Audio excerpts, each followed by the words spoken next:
Kajian hati, tenangkan hati. Bunda. Ada yang mau nanya lagi? Ayo angkat dulu tangannya. Jangan berat diangkat tangannya. Ya baik, boleh Mbak, silakan Mbak. Assalamualaikum warahmatullahi wabarakatuh. Waalaikumsalam warahmatullahi wabarakatuh. Perkenalkan Ustadz, nama saya Leni Susanti. Ustadz, saya izin menceritakan tentang kisah rumah tangga saya.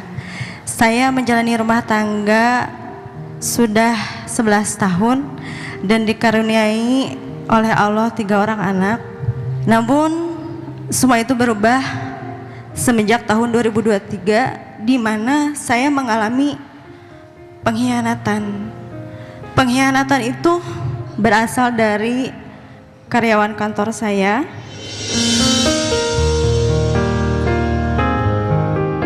Di mana dia menjadi orang ketiga dalam rumah tangga saya. Bahkan Pak Ustadz, mereka sampai pergi umroh bersama. Lalu pasca umroh mereka melakukan nikah sirih. Setelah saya mencoba konfirmasi kepada suami menjelaskan kenapa harus menikah siri, karena mereka melakukan sesuatu di luar nalar saya, Pak Ustadz. Pada saat itu saya juga menemui perempuan itu, di mana yang saya terima adalah pengakuan frontal, dan pertemuan itu berakhir dengan pertengkaran. Saya mencoba bertanya kepada suami, dan suami memutuskan untuk menalak perempuan itu dan meminta maaf kepada saya. Saya mencoba memaafkan Pak Ustadz, menerima takdir saya, karena saya sadar betul sebagai seorang istri saya pun penuh dengan kekurangan. Namun setiap hari saya masih terus mencoba meyakini bahwa memang rumah tangga saya ini masih bisa untuk diselamatkan. Saya banyak introspeksi diri.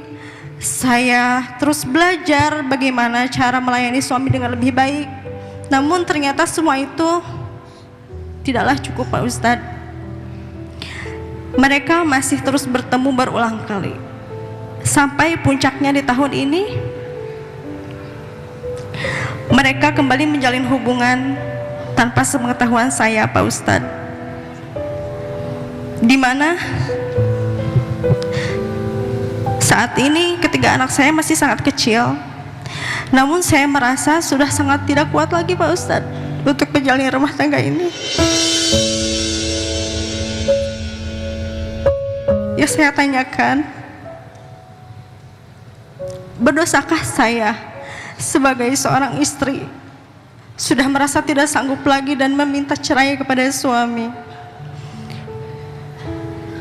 Karena dia pun ternyata memutuskan untuk mentalak saya dan pergi untuk bersama perempuan ini, meninggalkan saya dan ketiga anak saya yang masih kecil. Sedangkan saya tidak punya pekerjaan, Pak Ustadz. Saya tidak punya penghasilan. Hidup saya hanya bergantung kepada dia.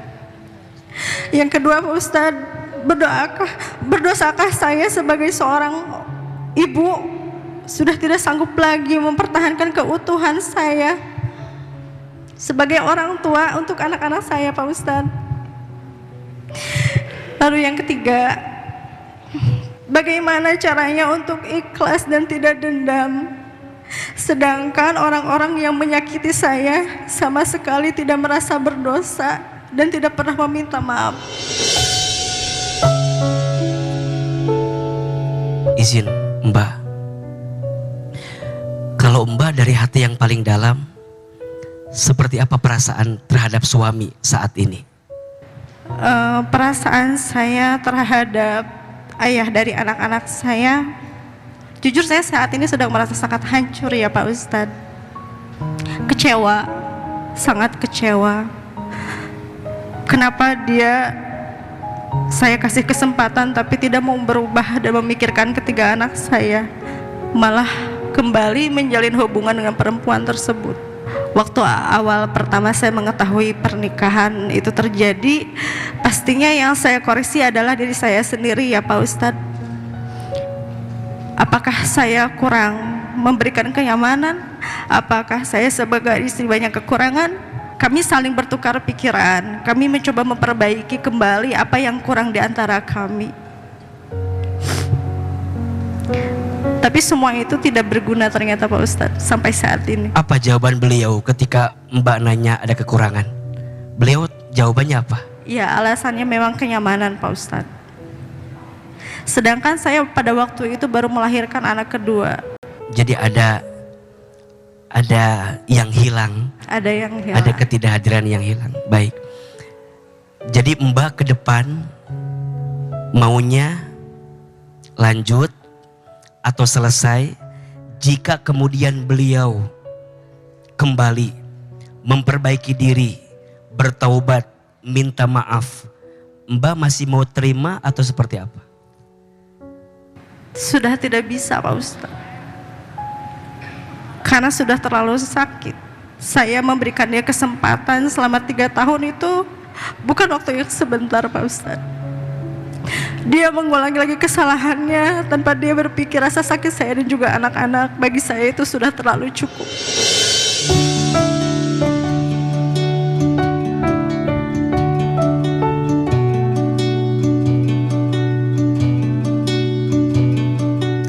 Bunda,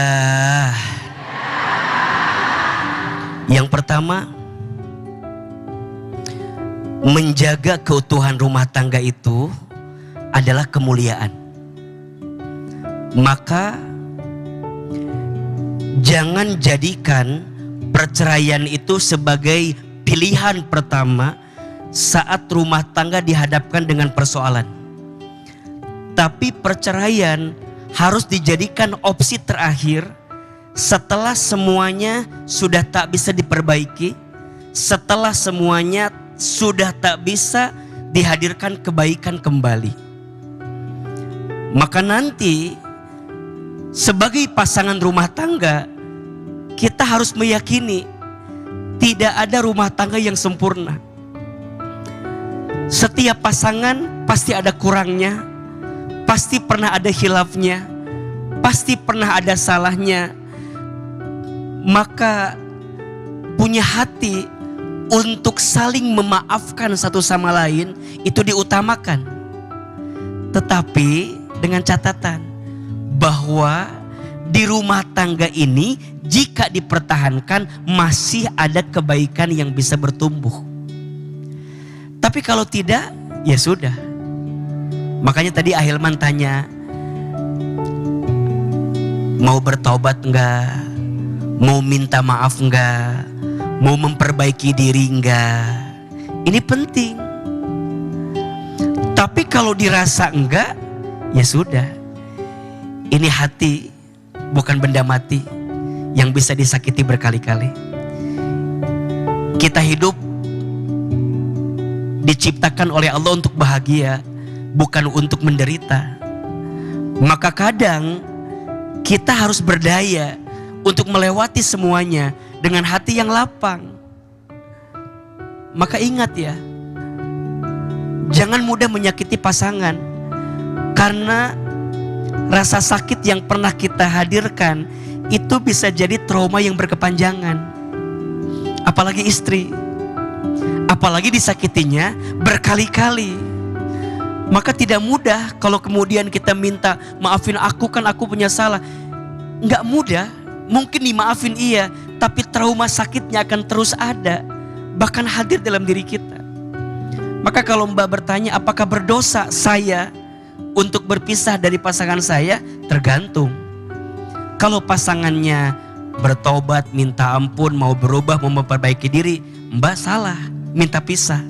Tapi kalau emang udah gak ada perubahan, gak ada kebaikan, dilanjutkan juga akan semakin menghancurkan, maka tidak berdosa, karena Allah tidak menginginkan hambanya mendapatkan keburukan. Innallaha la yuhibbul mufsidin. Sesungguhnya Allah tidak mencintai orang yang merusak kehidupannya, apalagi merusak dirinya.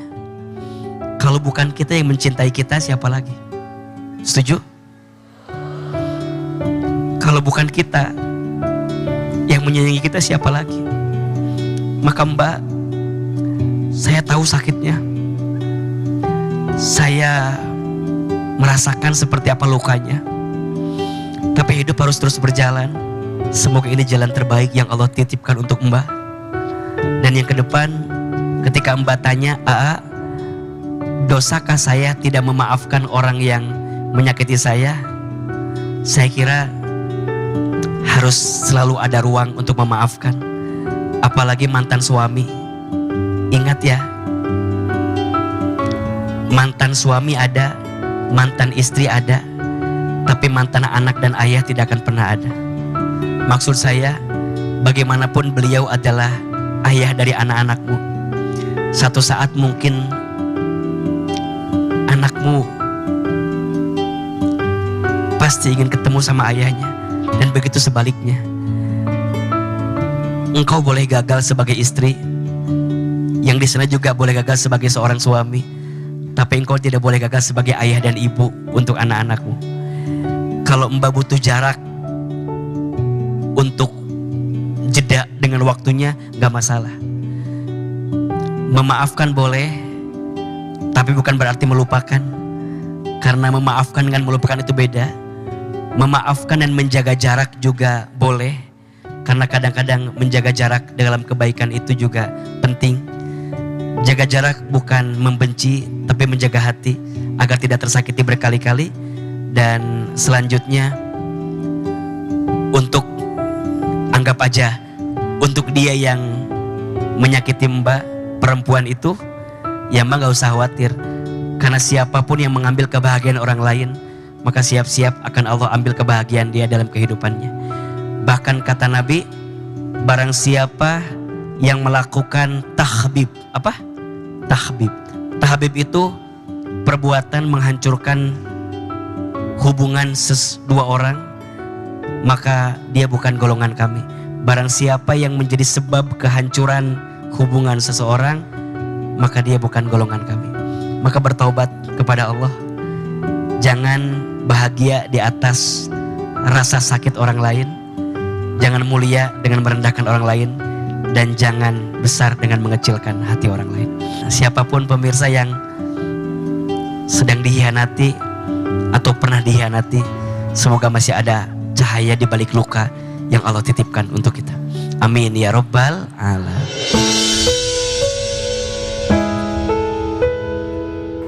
Kami gagal menjadi suami istri, tapi kami tidak akan gagal menjadi orang tua untuk kalian.